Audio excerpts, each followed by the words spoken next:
So, yes, Belarus is now a nuclear power in terms of capability. It's destabilizing. It's stabilizing in a perverse way for Russia and Belarus because they needed to do it. You can't have Belarus out there hanging on by itself, where you got Poland and the Baltic states threatening it, by making sure that people know that if you attack Belarus, you trigger not just Belarus, but Russia, the Union State, and their dual nuclear arsenals. That provides guarantees of security for Belarus, but it's destabilizing. It's very nuclear weapons are not the solution. They're the problem. But the problem is the behavior of the United States have now made them the solution. Look, the Russians are only doing what NATO did all along with Turkey, Italy, Netherlands, Belgium, Germany. Nobody talks about the French and the British nuclear capability outside of NATO because they are independent. So the whole thing's changed. The Nuclear Non-Proliferation Treaty is out the window, along with everything else. Look at the Russians. I'm not blaming the Russians. Oreshnik. It's real now. It's not just a theory. It's real. It's being deployed. Belarus is getting it. It's a dual-use capable system. That's different. The SS-20 we knew was nuclear. With the Oreshnik, it can be nuclear and it can be conventional. How the hell do you deal with that from a arms control standpoint? And it's not the only one. Dmitry Medvedev hinted what I've been saying all along. There's going to be another family, or at least one, probably two more intermediate range missiles being deployed that will give Russia all the capacity it needs to deal with the threat that's emerging from the United States and NATO in terms of Dark Eagle and things of that nature. But, to bring Belarus into the nuclear club the way that they have.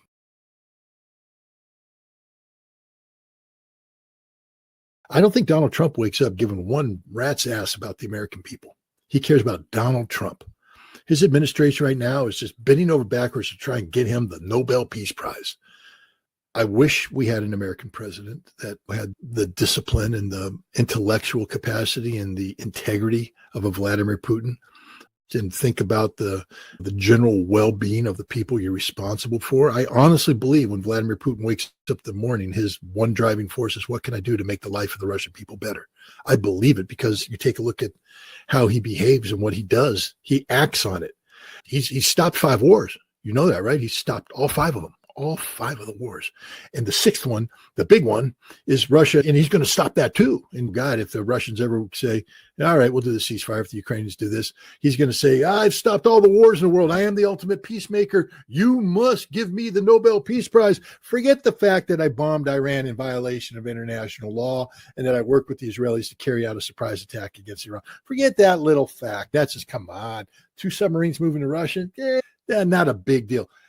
He hasn't stopped any wars, not a single war. Every war he thinks he stopped is still festering. And if they stopped, it wasn't because of him. India and Pakistan didn't stop fighting because of Donald Trump. Cambodia and Thailand still are hooking and jabbing.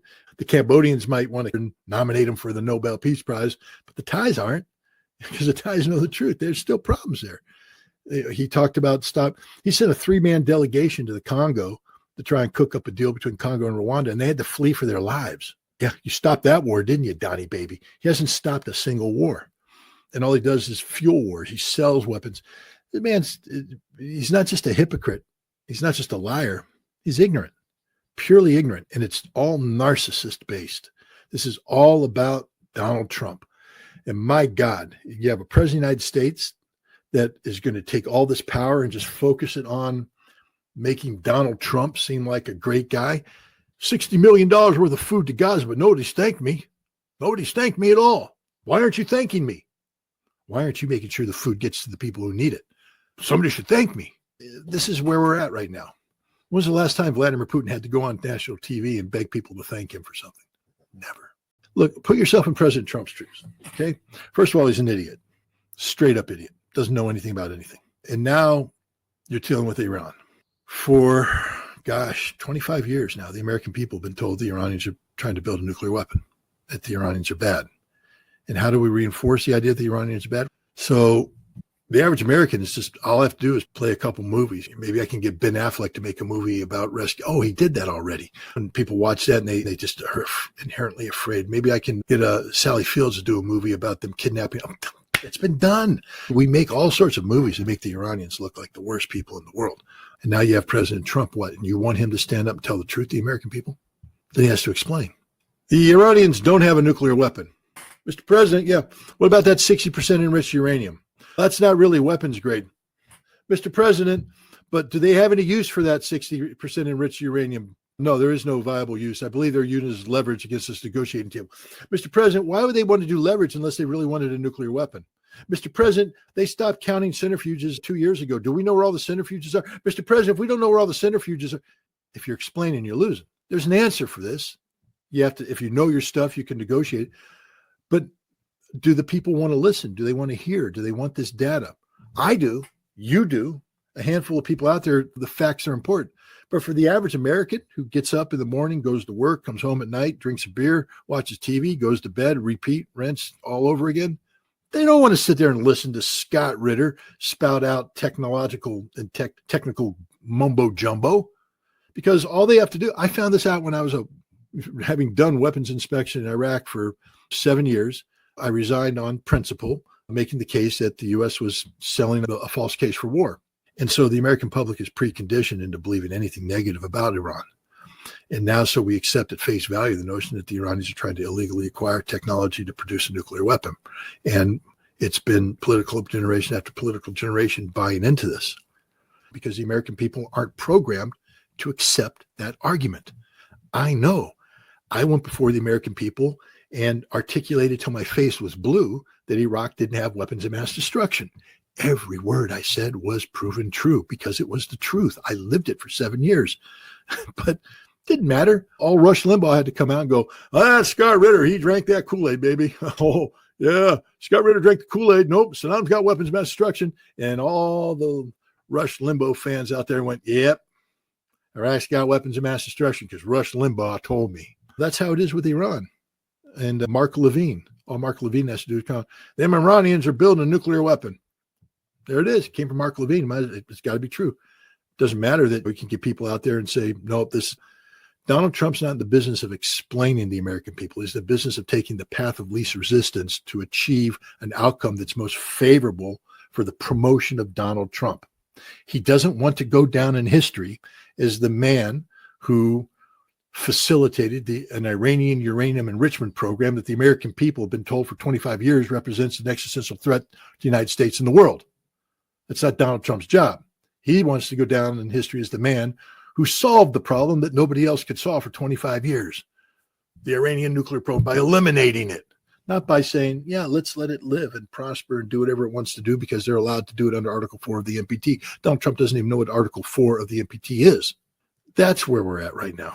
And it's a shame that the United States has come to this, where we're literally being led by a moron who's surrounded by lesser morons, none of them who know anything about anything. These are just yes men and women, with some exceptions, who tell the president what he wants to hear so that the president feels better about himself. This has nothing to do with the legitimate national security interests of America, promoting America's economic benefit, making the world a safer place to live in. It has everything to do with making sure that Donald Trump can be nominated for the Nobel Peace Prize. The European Union destroyed Europe in so many ways, but one of the main ways they destroyed Europe is that Europe stopped being real, because the European Union's fake. There's no such thing as European citizenship or a European identity. There's not. But what they did is they created this fake identity, and people forgot who they were. They forgot that they were French. They forgot that they were German. Thank God the Italians got Maloney, so the Italians at least know that they're Italians. But that's probably more due to the mafia than anything else. At least the mafia is proud of being Italian. But all these nations, the Portuguese, they just run all over Europe trying to get jobs. They're not going to fight and die for Portugal. In Spain, you got the Catalonians will fight and die for Catalonia. Spanish people going to fight, and nobody's going to die for Europe. Nobody's going to die for Europe. So this is just stupid. But in Russia, Russian men are volunteering to go to the special military operation to get this thing done. They're volunteering by the tens of thousands every month. And if you invade Russia, as Germany and NATO are saying they might have to do, it's all over. Every man comes out of the woodwork, and that's it. You have to kill every Russian, and you're not going to kill every Russian. History has shown that when you piss the Russians off, they end up taking your capital city. This is the President of the United States committing hundreds of millions, if not billions of dollars of American taxpayer money to continue to sustain a conflict that's already been lost, pretending that he cares about human lives, but all he's doing is guaranteeing that tens of thousands of Ukrainians are going to die in a war that could be stopped right now if the president made it stop. I hope that's the message that Steve Witkoff got from Vladimir Putin, is that this war can be stopped right now. And those numbers are Ukrainian numbers. This is the fantasy world that Ukrainian extremists who populate social media live in. And this means that the president is dealing with people who scrape social media accounts to pull together fantasy numbers and then brief the president of the United States. This is disturbing. I think we can assume that he knows nothing about what's going on in the case of Ukraine. Just the other day, he gave voice to just outlandish assessments that the Russians suffered 20,000 dead in a month. This last month, that Ukraine's only suffered 8,000 dead since January. If those are figures that he's quoting as the president of the United States, then either he is completely failing to comprehend what people are telling him, or people are just spoon feeding him garbage. You've spoken to Ray McGovern on several occasions. He used to be the man who briefed it was the CIA briefer for the presidential daily brief. I was never a briefer. I know that I have been the subject of several presidential daily briefings, and I know what goes into it.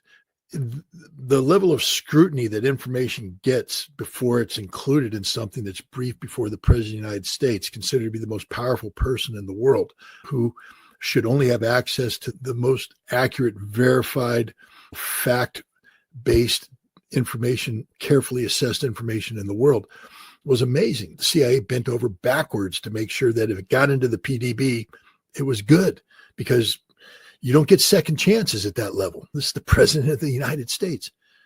This president's being fed garbage. There's no PDB. That even when they talk about the PDB, they've turned it into something like a Fox News format. So it's not, originally it's about entertaining the president. This is crap. I know Tulsi Gabbard, she's responsible for the PDB. She has a huge responsibility and overwhelming task. This president doesn't want to be briefed. How can you be briefed if you believe you know everything? This is a man who, I'm the smartest in the world about this. I know more about this than anybody. He knows nothing about anything, and he just proved it. If you really care about human life, we can stop this war. Vladimir Putin made a presentation. He said, look, Ukraine, just withdraw from our territory, Kherson, Zaporizhzhia, Donetsk, and Lugansk, and you'll never be part of NATO. If you say that, we'll do a ceasefire right now. Right now, we'll have a ceasefire. And then we'll talk. It's not going to be over at that point in time. It's just a ceasefire. But then they begin conflict termination discussions without anybody dying. That's what the president of the United States claims he wants. Hopefully, Putin turned to Witkoff and said, let me make it as clear as possible.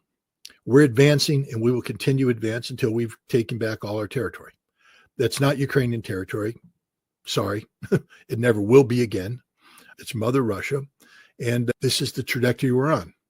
This will happen. It's inevitable. You can't stop it. Now, if you can make the Ukrainians understand that this is going to happen, that you can't stop it, and the only thing that's going to happen is that Ukraine's going to lose another couple 100,000 dead, maybe the best thing to do is just get them the hell out of there and tell them that they'll never be part of NATO. And then we begin talking at that point in time. And at that point in time, nobody's dying. The president's achieved what he claims to achieve. I hope that's what Putin told Witkoff. And I hope Witkoff comes back and tells Trump exactly that. And I hope that Trump never listens to Steve Kellogg again, because I think that's where a lot of these fanciful numbers are coming from.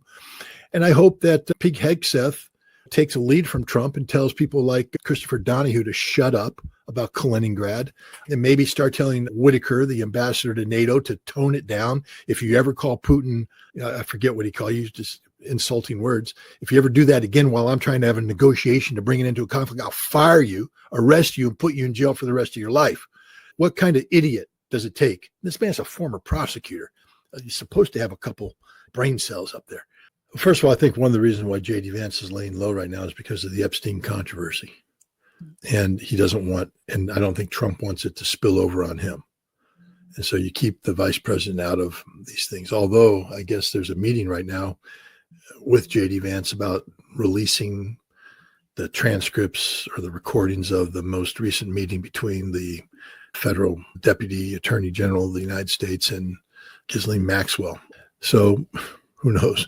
But yeah, J.D. Vance was always going to fight an uphill battle trying to become relevant under Donald Trump. Donald Trump's a narcissist.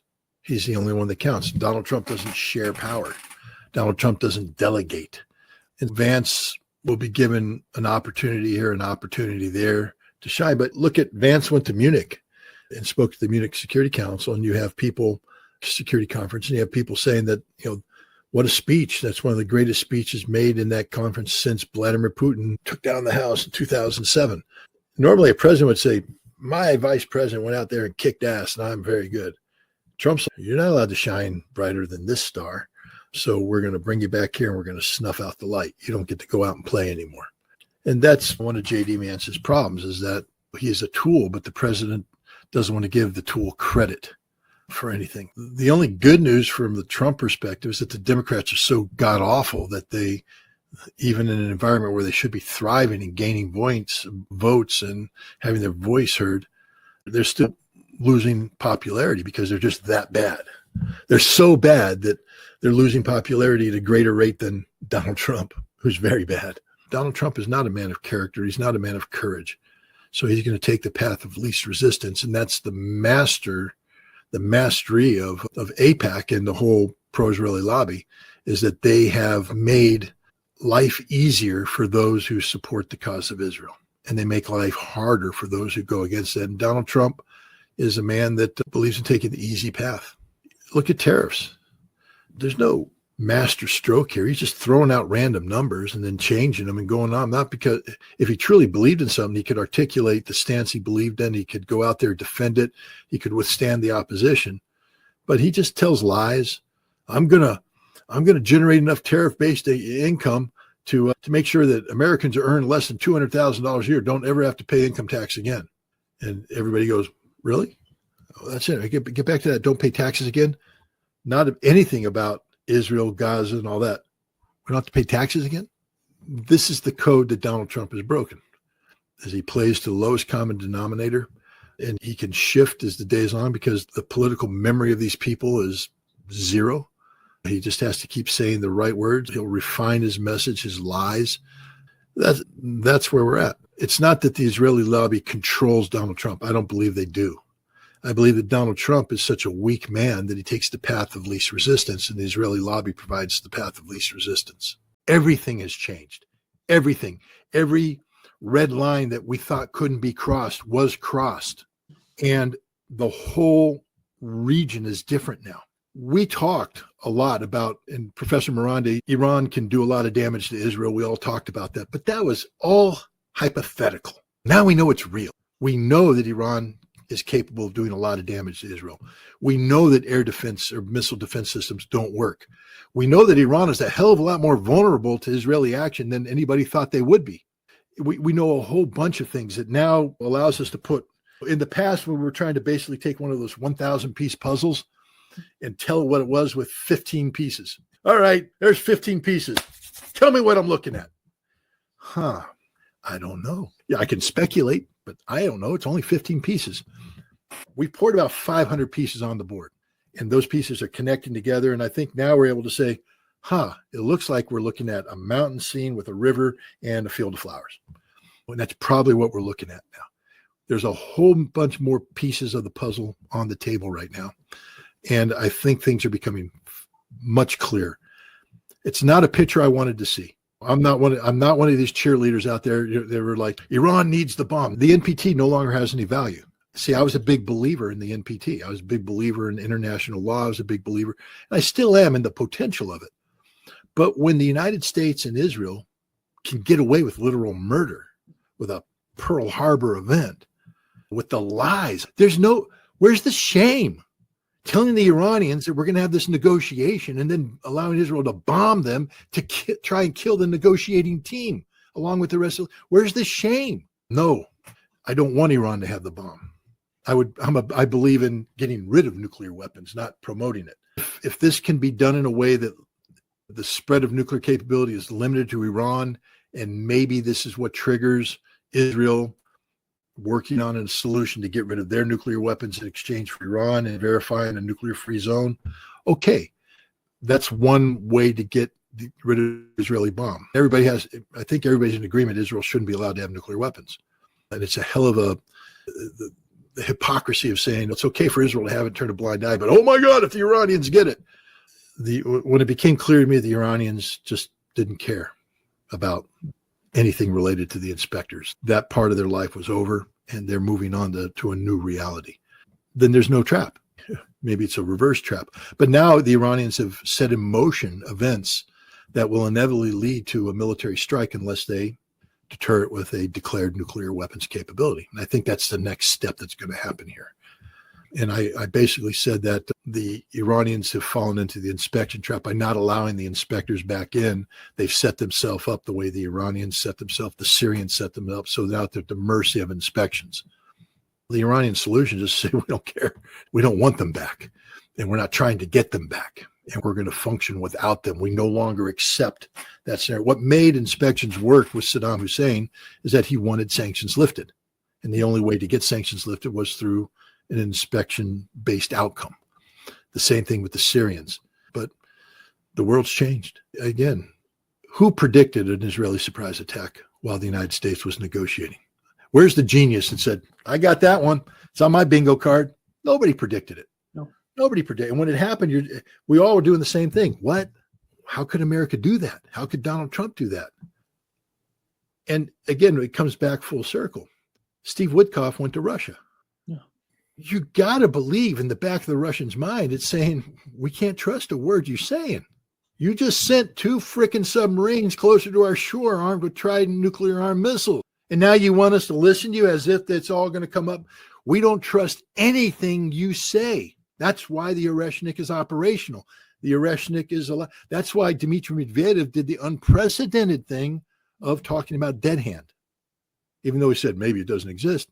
You don't have a former president of Russia who knows damn well that the dead hand exists mention the dead hand unless he's telling you we got the dead hand. Trump is just screwed the pooch. That's a fighter term. It's not a dirty term. It's a fighter pilot term. But he's shooting himself down. He's shooting America down.